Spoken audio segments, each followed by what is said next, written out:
It's Tuesday, January 25. This is the news on PBCJ. I'm Simone Absalom Gale. Finance and Public Service Minister Dr. Nigel Clarke is set to table a third supplementary estimate of expenditure in Parliament this week. The second supplementary estimates were for the 2021-2022 fiscal year, which was tabled by Dr. Clarke in the House of Representatives on January 11. It saw an additional expenditure of $25.8 billion, increasing the overall expenditure to $893 billion. At that time, Dr. Clarke said, at the point of the first supplementary estimates, there were no final settlements with any of the public sector bargaining groups. As such, the government's offer for increases in wages and salaries were captured under the contingencies activity of the Ministry of Finance and the Public Service. The minister said since then, 31 bargaining groups have settled. Expenses related to the management of COVID-19 pandemic, among other things, have also led to increases in the domestic interest rates. The currency depreciation also resulted in increases in the debt service requirements. Jamaica is undergoing its biggest hotel and resort development boom in any 1 year. The information was published in a statement from Tourism Minister Edmund Bartlett on Monday. He says with 8,000 additional hotel rooms in various stages of development and planning, the majority being led by European investors. Minister Bartlett explains that a total of $2 billion will be invested to bring the 8,000 rooms on stream, resulting in at least 24,000 part-time and full-time jobs and at least 12,000 jobs for construction workers. Properties currently under construction include the 2,000-room Princess Resort in Hanover, which will become Jamaica's largest resort, and another nearly 2,000 rooms in the multifaceted Hard Rock Resort development, which should consist of at least 3 other hotel brands. Additionally, just under 1,000 rooms are being built by the Sandals and Beaches in St. Anne. The tourism minister says environmental considerations and collaboration with local stakeholders are also prominent in the developments. Government Senator Don Wehby has given the government an A+ for its management of the economy through the COVID-19 pandemic. He lauded the government for what he termed its prudent fiscal management of the economy while giving his closing address to the Senate's State of the Nation debate in the House on Friday. International organizations such as the IMF have commended this government on its management of the pandemic, noting that in the past, these types of economic shocks, Senator Hill, would have resulted in fiscal issues, huge financial borrowing and a balance of payment crisis. But with good management of the economy, this did not happen under the COVID-19 pandemic.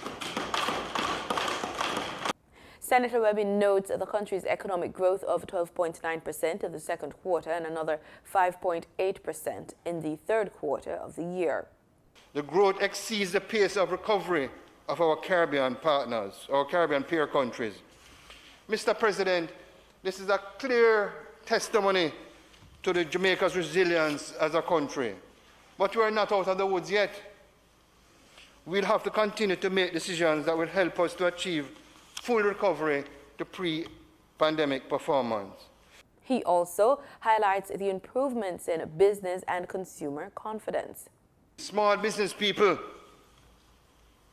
Mr. President, a $3 billion Serve Jamaican program was launched for micro, small, and medium-sized enterprises to reset their operations. As you know, MSMEs account for 90% of all firms, 60% of employment, and 40 to 60% of output of most economies. This government is supporting the small business sector, $3 billion in Serve. The State of the Nation debate gives senators an opportunity to address their portfolio responsibilities while highlighting government policies and programs. Senators choose the topics on which they speak and are not constrained to any one sector. Minister of Foreign Affairs and Foreign Trade, Senator Kamina Johnson-Smith, says her team continues towards expanding and promoting Jamaica's trade and investments. In 2021, Jamaica's economic diplomacy program also took on added impetus as we appointed a special envoy to promote trade and investment with 4 African countries, as well as new honorary investment advisors in Tokyo, Toronto, and Florida. All this to complement our traditional diplomatic services as we continue on the trajectory to deepen and widen trade. New consulates have been established in Ghana, Malawi, Uganda, and Croatia. Senator Johnson-Smith also notes the start of the Authentication Certificates program. A major development providing direct benefit to Jamaican citizens this year was the introduction of apostilles to our authentication services. This has already helped thousands of Jamaicans seeking to legalize documents needed for both personal and business-related international transactions.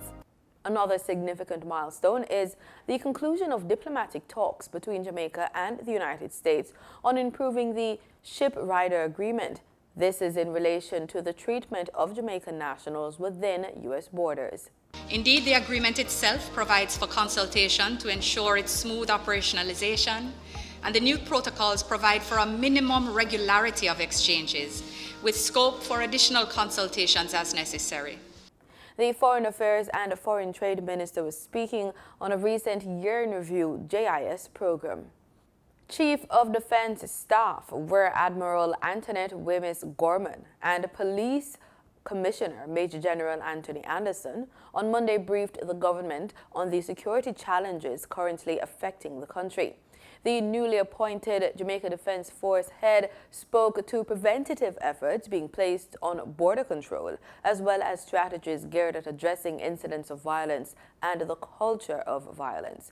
The Commissioner of Police gave Cabinet an update on the crime situation in Jamaica, as well as the threats with which the security forces are contending. Both the Commissioner of Police and Chief of Defense Staff outlined their recommendations in relation to how the security forces can be assisted in the fight against crime. The Cabinet acknowledged the importance of the soon-to-be-tabled amendments to the Firearms Act and the Bail Act, as well as other initiatives the government plans to support the efforts of the security forces on the ground in helping to secure Jamaica. Local government elections were slated to be held early 2022, but it appears they will be yet again postponed. The elections were last postponed in November 2020 owing to the COVID-19 pandemic, the resultant economic fallout and widespread damage caused by heavy rains. Tuesday's sitting of the House of Representatives will see the tabling of a bill entitled The Representation of the People Postponement of Elections to Municipal Corporations and City Municipalities Act 2022. Local government elections were last held on November 28, 2016, and saw the governing Jamaica Labour Party registering a landslide win over the opposition People's National Party. With the island now experiencing its most virulent COVID-19 wave thus far, this is expected to feature prominently in any postponement of the polls. And we revisit a story that we aired last year. That is that more Jamaicans are using the Scientific Research Council's Food Pilot Plant Initiative. SRC's Executive Director, Dr. Shara Watson, shared the information at a JIS think tank. We have made quite a bit of strides where it relates to improving plant material, specifically when we look at like ginger, which has been affected very significantly by ginger rot disease. SRC, through its research program, has been looking at technology to improve those crops so that we can have more confidence and deliver greater value. So an individual who's, say, not affiliated with an academic institution, but of course, creativity can come from anywhere, and that is what SRC is encouraging. We want anyone to, we all observe problems or observe challenges, and therefore we all can come up with ideas. But having the wherewithal to do it might be a little challenging. Now, the SRC is very facilitatory. We're very facilitatory in our approach to everything that we do.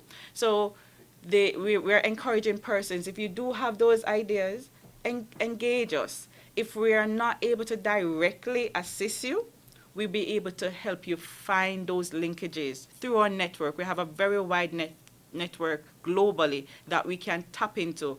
Meanwhile, SRC Board Chairman Parish Liuai, while noting the success of food research, is encouraging manufacturers and innovators to protect their intellectual property. The SRC is committed to supporting small and medium enterprises, is committed to supporting the promotion and adoption of science. That doesn't mean to primary and secondary schools. It also means to industry. It means to grown-ups and young people alike. It's something that we're going to want to fulfill the promise that we're making to young people, that science will change their lives.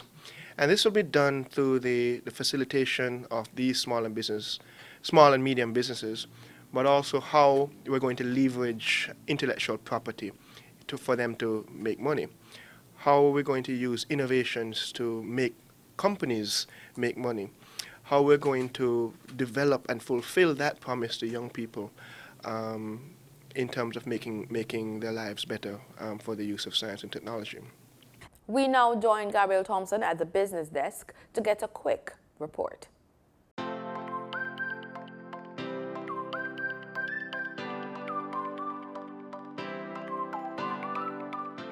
In foreign exchange trading for Monday, January 24, the US dollar sold for an average $156.75.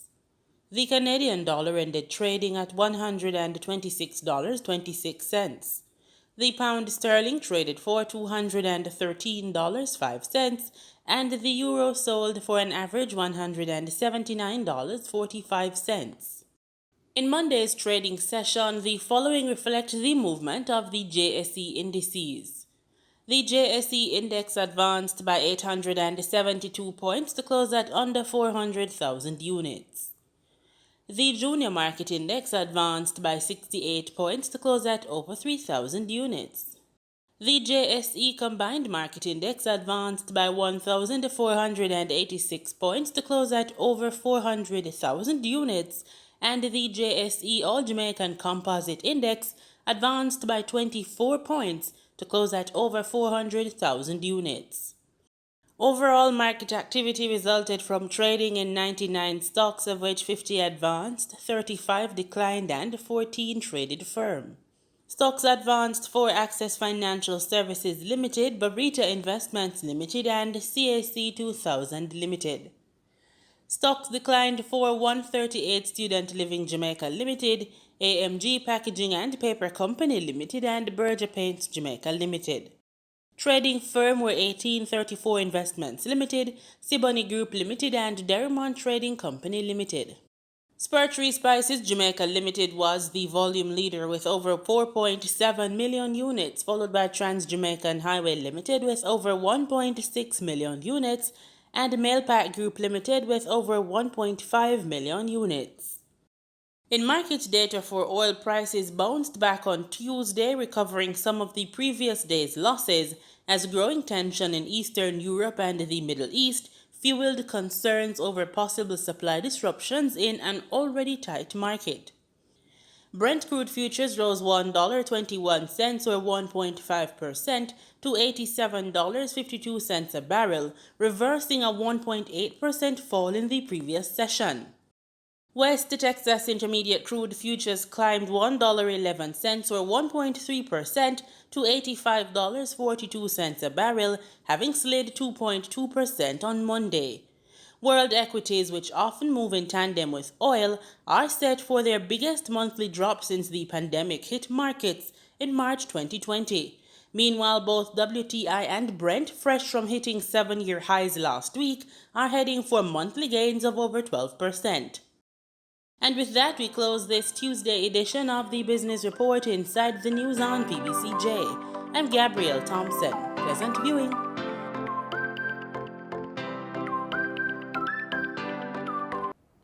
We begin our look at news from across the region in the Bahamas. Thousands of students in the Bahamas returned to the classroom for face-to-face learning on Monday. However, some teachers did not. A leaked voice note by the Bahamas Union of Teachers president revealed a plan for teachers to call in. Meanwhile, some parents had mixed feelings about sending their children to school during the fourth wave. Bethany McDermott reports. After months on the virtual platform, thousands of students returned to the classroom for face-to-face instructions Monday morning. As parents lined up to drop their children off for the first day, some of them were apprehensive about in-person learning during the current COVID climate. I'm a little half and half, you know. It's I think it's too early to send them back, but I know they're really impatient. A little in between. I'm happy that they're, back to school, but also still somewhat concerned about, the safety protocols and everything. Schools were originally slated to resume hybrid instructions on January 11th, but due to a spike in COVID-19 cases in late December, officials decided to postpone face-to-face learning. Public school students have been in a strictly virtual environment since September. Back in October, Education Director Marcellus Taylor said 30% of students weren't showing up to the virtual platform. At first I was scared and, skeptical about it, but then I prayed about the situation and who God kept is well kept. You understand me? And God ain't going to let their children, get harmed in any way. Well, I'm excited because I never did believe in the virtual schooling. I don't think it was really good for the kids. I think it's an exciting day for them, and it's such a joy to see the kids are going back to school.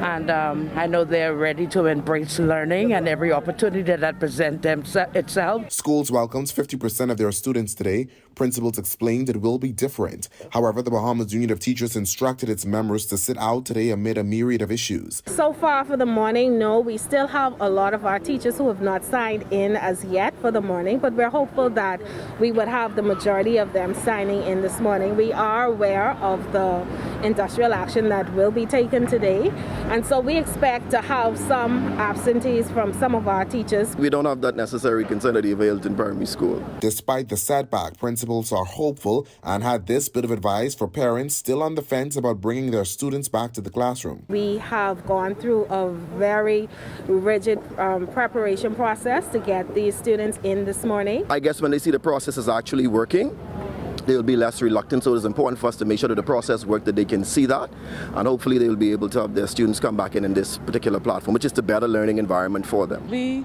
are observing all of the COVID-19 protocols. Our students are going to be 6 feet apart. As they come in through our welcome gate, we are sanitizing their hands, they're getting their temperatures checked, and we're also checking to see if they have any needs as it relates to their school supplies. Reporting for Our News, I'm Bethany McDermott. In Barbados, Prime Minister Mia Mottley has proposed a constitutional amendment to allow an 18-year-old to serve in the Senate for the first time. More details in this Barbados Today report. In an address to the nation on Monday night in which she revealed her cabinet, the Prime Minister announced plans to appoint Barbados scholar Khalil Koftiwala as a senator. During the election campaign, I made a serious promise to engage our young people and to bring them into the center of governance and national self-determination. It is, in my view, an anomaly that a person who is 18 years old in Barbados has the right to vote, but they do not have the capacity to serve in the Senate of our nation. It is therefore my intention to correct this by asking the Cabinet to agree and Parliament thereafter to bring a constitutional amendment to allow an 18-year-old to serve in the Senate of Barbados for the first time. I propose, should it be accepted and successful, that Senator Khalil Koftiwala should be that person who will serve as a senator. I have said from the very beginning, if you're old enough to vote, then you must be old enough to serve. I look forward to the support of all across civil society for this fundamental change. The Prime Minister, whose Barbados Labour Party won all 30 seats in the country's parliament in last Wednesday's general election, also revealed that she would consult with the opposition parties that contested the poll on the appointment of 2 opposition senators. In 2018, faced with a similar election result of 30-0 in the lower house, I proposed then to offer to the opposition parties the opportunity to appoint the 2 senators despite not securing any seats at the polls. It is the intention of this government again to engage with the opposition parties which contested the last 2 elections to determine how best they may participate in the appointment of 2 opposition senators provided for in our Constitution. I am equally awaiting a legal opinion from the Honourable Attorney General on this matter before we start those formal discussions with the opposition parties. Meanwhile, the young man tipped to become the island's youngest senator says he is humbled. Khalil Kofdiwala says while the Prime Minister's announcement came as a surprise, he is ready to serve. I'm truly humbled to have been asked by the Prime Minister to serve at this point in time in the capacity which he has asked me to. Of course, it is not official or anything yet. The necessary constitutional arrangements have to be made, but that if it be the will of the Cabinet and the will of the Parliament, and further to that, if it be accepted by Her Excellency, and I do take the seat, I take it not for myself, because it really isn't about me.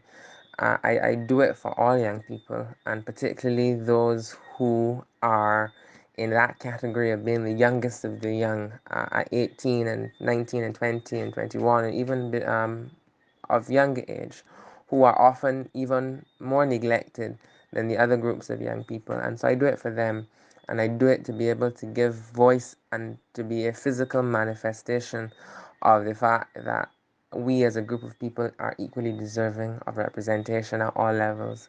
And it is therefore visionary of the Prime Minister and her government at this time, and I really extend my heartfelt gratitude, not only again for myself, but for all young people. In Grenada, the country's National Youth Parliament was off to a great start with the sitting of both the upper and lower houses of Parliament last Thursday. This sitting followed weeks of intense training. More from GBN News. The 2022 series commenced with the sitting of the lower house by a 9-member team who debated on the child's need for protection as cited in the Protection and Adoption Act 2010, an act to provide for the care and protection of children in Grenada and to provide for matters incidental, therefore to purposes connected therewith, commonly cited the Child Protection and Adoption Bill, to which several amendments were made. The second part of the Parish Youth Parliament brought together a team of 12 aspiring future parliamentarians who pitched on a high-level discussion on the Possessory Title Bill. The Possessory Title Bill was passed with several amendments made in the best interest of all Grenadians. Participants spoke of their involvement in the parliamentary processes. When I say possessory title, it deals with ownership to land, whereas someone occupying the land for over a period of time, that person can claim to be the owner of the land, just being on the land, right? Some persons are affected by this on a daily basis. I didn't really have much knowledge about it, but after being able to understand what the bill is trying to actually state, I was able to put it into my own words and understand it my way in order to write my speech to come here to stand and represent Carrick and Pbcj today. I am better at expressing myself thanks to Youth Parliament, as well as I'm able to probably do public speaking or to be a greater public speaker. I have also been able to understand some of the workings, ins and outs, you can say, with Parliament and its proceedings, the different procedures. I must say that everyone did deliver very well, right? And in regards to the bill, this is one of the most important bills in Grenada, right? And I must say that I have, one of my passions is protecting children. That is one of my passions. I love children, right? So to see that there is actually a bill which speaks to protecting children and everything, I really loved this bill. Facilitator Clifton Ned highlighted the challenges encountered by the participants. The public may not be aware of this, but much of what happens in the parliament sitting is a surprise to us when it happens, because even we as the ones organizing don't always know how people will vote or what decisions they would make. today's development, for example, where a part of a bill was completely removed, is not something that we expected or had any prior knowledge would happen.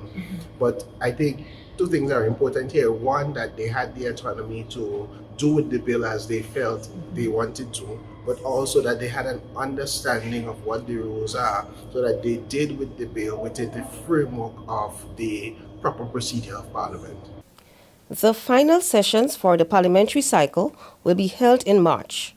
Following this, the process of recruiting a new batch of youth parliamentarians will commence. Reporting for the Division of Youth Development, I am June Paul. In sports, we look to horse racing. Private sector organization of Jamaica president and racehorse owner Keith Duncan has agreed to mediate in the current impasse involving the promoting company of horse racing in Jamaica and the Horsemen community. The dispute arose after Horsemen asked for a minimum increase in purses of 10%, which equates to approximately $70 million from Supreme Ventures Racing and Entertainment Limited, the promoters of local racing. Owners, trainers, jockeys, and grooms make up the Horsemen community. In response, SVREL wrote to the Horsemen saying that the company would increase appearance fees without commenting directly on the 10% purse increase requested by the trainers. Following this, the Horsemen threatened not to nominate horses for the upcoming Saturday, January 29 and Sunday, January 30 race cards and beyond. Duncan's role as mediator was recommended by the Horsemen Group and was accepted by SVREL. As mediator, he's expected to provide advice and work towards achieving the continuity of racing. And that's our package. Join us tomorrow, same time, same place, as we bring you more news and sports right here on PBCJ, the People's Station.